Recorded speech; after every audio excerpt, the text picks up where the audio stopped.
So from gold, kanina copper ako, ngayon gold na ako, gusto ko naman mag-platinum mentor. Paano ang gagawin ko? 5 executive direct referrals. Okay? Mentor, first question. Mentor, pwede po ba na 5 executive direct referrals na rank up? Yan.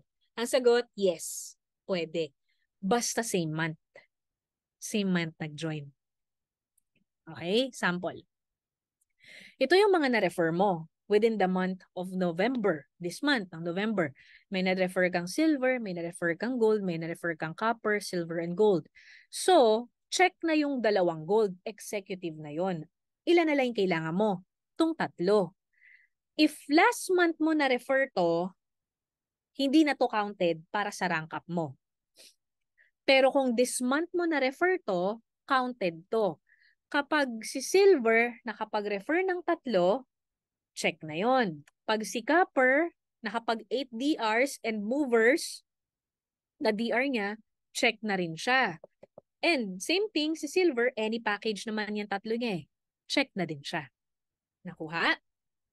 So, mangyayari, from 50,000 na weekly limit, tataas up to 100,000. From 3,500 commission, tataas up to 9,000. Kaya kung ikaw, wala ka ng chance na mag-upgrade, i-make sure mo to na magawa mo. Para at least hindi ka stuck dyan. At least mag-platinum ka man lang. Okay? 8% to 10% and uni-level up to 9th level. Again, executive accounts only, no just for you, and 1 month to hit. Klaro po. 1 month to hit. Hindi ko sure, hindi ko kasi makita yung ibang mga comments, no? Kung may tanong pa dito, clear naman, ano? Clear naman, tingnan ko nga. Okay. So, game. Next natin. Natututo po? Type nga po, I am learning. Kung natututo kayo, game. Ito na. Mens, bakit hanggang platinum lang? Papaano po kung gusto ko yung Jade? Sad to say, rank up to Jade is not allowed. Paid upgrade only. So, for example, from gold account, ikaw po ay nag-upgrade to Jade. First question, Mens. Ano yon? Kapag po, ako po ay originally copper. Tapos, nag-rank up po ako to gold. And then, I decided na, uy, mag-a-upgrade ako sa Jade. Magkano po ang ibabayad ko? Hindi counted yung pagka-rank up mo ng gold. Okay? Ang counted doon, yung original mo, which is copper. Okay? Yun po ang counted. So ngayon,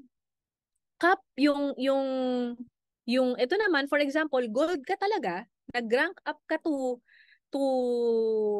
na-distract ako guys sa Pansit Canton. Wait lang. Merong nag-message sa akin na nandun sa GC, Pansit Canton. Anyway, so yung gold, original account mo, nag-upgrade ka to Jade. Sabi ko kanina, ang need 180,000 pesos. Okay? So ngayon, ang pag-uusapan natin dito, yung mover. Bakit? So for example, Jade account ka na. Yung dati mong account, ang pinang-mover mo, gold. Yun ang pinang-mover mo, gold. So ano mangyayari? Hindi yan counted. Kailangan mong makapag-refer ng Jade sa left or platinum sa right.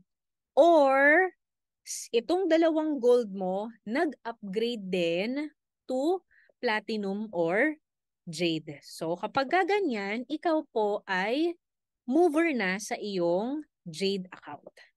Okay? So kapag mover ka na sa Jade account mo, ang benefits mo na dyan, yan, up to 150,000 ka na per week. Okay? Again ha, wala pong rank up to Jade, upgrade lang. Okay? So ngayon, ano na next natin? Sapphire.